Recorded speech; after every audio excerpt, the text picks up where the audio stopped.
And we've seen that his Malphite can get pretty ridiculous. So Viper certainly going to have to be on his toes. I think that Zilean going to make it a little bit more playable, though. I kind of like the idea of A, having the extra movement speed, but B, Chrono Shift is pretty good when there is a big cooldown that you need to worry about. I'm getting a little worried. Because Keen was still holding on to Ghost. I assume that will be TP. I'm not familiar with the Ghost Ghost Flash. Could hear the call to see whether we can get to this game number 5. KT fans, I'm sure, don't really know how to react right now. It is hard because, of course, KT, on the whole, this whole series have looked like the better team. It was not close. He completely dunked on him. Got solo kills as Veigar into LeBlanc. Which you shouldn't do, right? No, that's generally not what happens, or should happen. And getting solo kills with Veigar in general is not really ever supposed to be a thing. Smite charge to start it up here.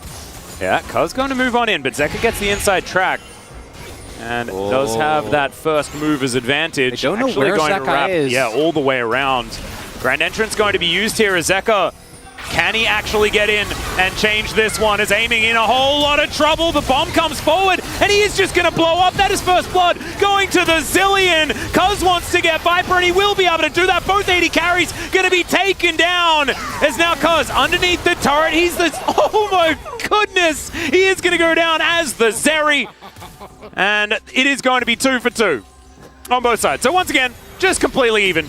Yeah, nothing to see there. Even trade. Lot of back and forth in that fight. Looked really good for Hanwha with Zeka finding the flank. He has lucidity boots, you know, he's going to be spamming those bombs. Oh, he's going Emacs as well. And also gets level 6 for Viper. And we know that Zeris can definitely do some pretty crazy things at level 6. Especially if they get there before their opposition, as once again it is going to happen. Aiming, no Featherstorm. And now Viper is just going to be able to buzz him down. There it is. And there was just not a whole lot that Amy could do about it with no summoner spells available. Cleared in position to defend. This is beautiful from Hanwha. You can try and hard engage, and if it's a good angle you can go for it, but it's non-committal. You just press your horn. And if someone's out of position, if aiming is in a wrong spot, he needs to ult. And you don't have to put yourself in harm's way.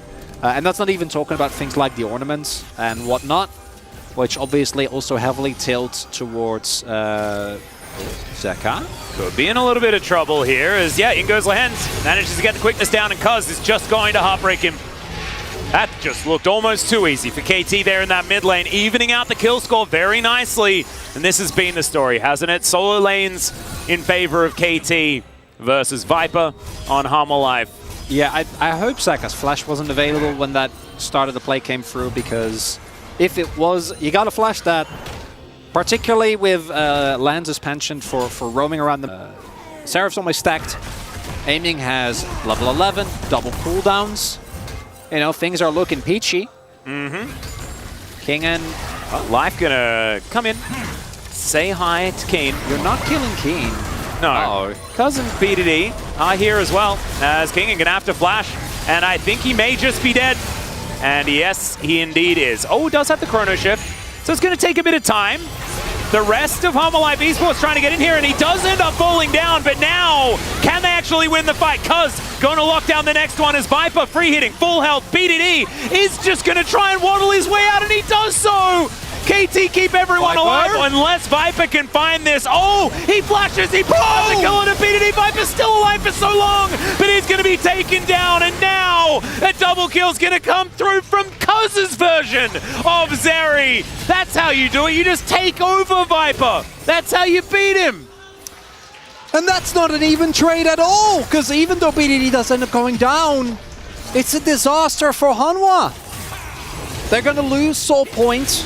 Viper, after it working out for him for the rest of the day, flies a little bit too close to the sun. Ends up flashing for the kill on BDD, but goes down immediately afterwards. And that is going to be soul point. That is the huge part of this. A real advantage now put together by KT. Takes some extra shellfish as well. Viper is now just going to look for this red buff. Does still have 2 items, right? Like, this is still a dangerous area. This quick blade's going to be done relatively soon. But let's have a look at this one more time. Because it starts off with, from the get-go, like, why are we trying to collapse on Keen? Keen is not going to care. We do have a trap being set up here on top side, so we'll see whether that leads to anything. But for the play that happens here, as soon as Clit goes in here and doesn't find anything, you gotta just let it go. BDD?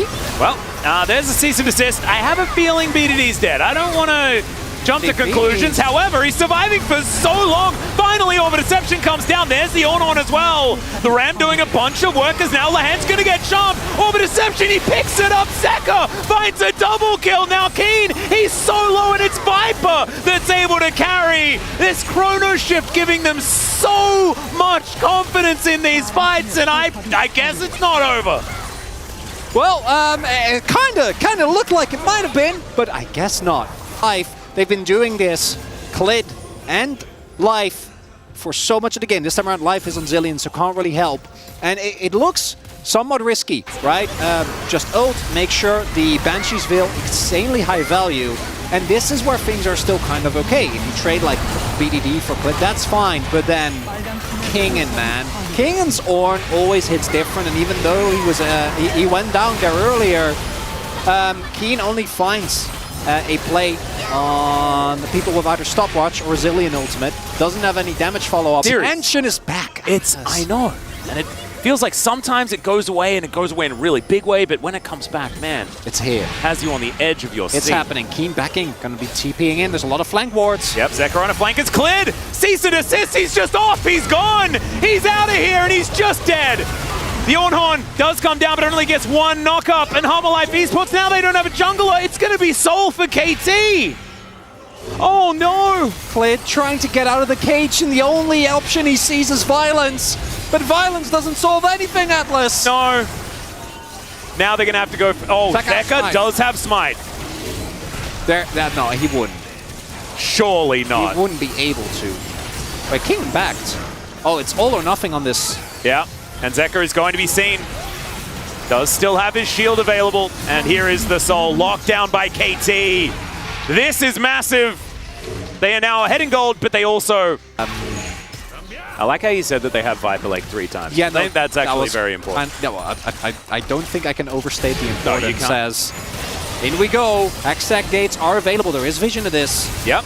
Just going to allow that ward to live. And I think they just think that they can burst it down. The Ram is going to come in. Over the wall they go as Cuz does lock down the Smite. And KT will complete the heist. But I think that counts as a flip.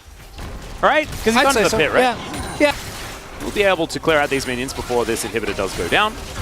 There's one thing you avoid. As long as you avoid the Elder flip, then I think KT are looking in a prime position here. But that was kind of the case in some of their games against T1, so I don't want to...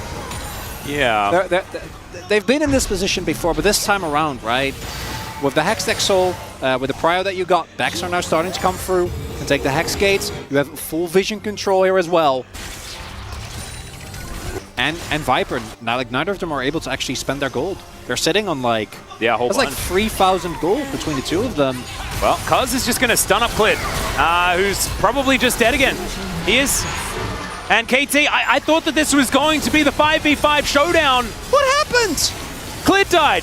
Well, I know what happened, but what happened? Yeah. Okay, Zeka still has a Smite. No. Oh, it was the drive-by attempt from Zeka. That was a little bit cute. Doesn't actually do anything, though. As now Hanwha Life Esports have to deal with pretty much Exodia. Viper just going to get dove on top of. The Dragon leaps out of the sky and bears down on Hanwha Life Esports. And KT, I have a feeling this is going to be the backbreaker. The 3-1 for KT Rolster, moving forward, moving into the lower bracket finals to face off against Gen G. It's what a lot of us predicted. Hanwha Life Esports made us doubt for a few moments in Game 3. But I think this is about as far as they're going to go. All right, in he goes. Keen celebrating. The Dragon will come down. Cuz going to lock down the kill on his opposite number. Heartbreaker onto Zeka, and it's kind of exactly that. for Hanwha Life Esports right now. The Nexus will go down and KT will be moving forward. We're going to have to say goodbye to Hanwha Life Esports.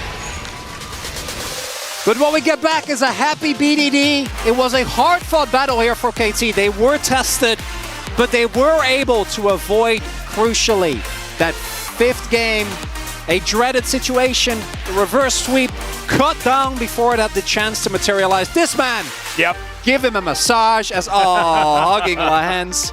You love to see it. Obviously, 2 of them go way back. Must have been really fun. Both of them, I think, with great performances here on the day. Viper goes without saying, but Lance showcasing again what he's made of, so many of the flanks, so many of the plays, but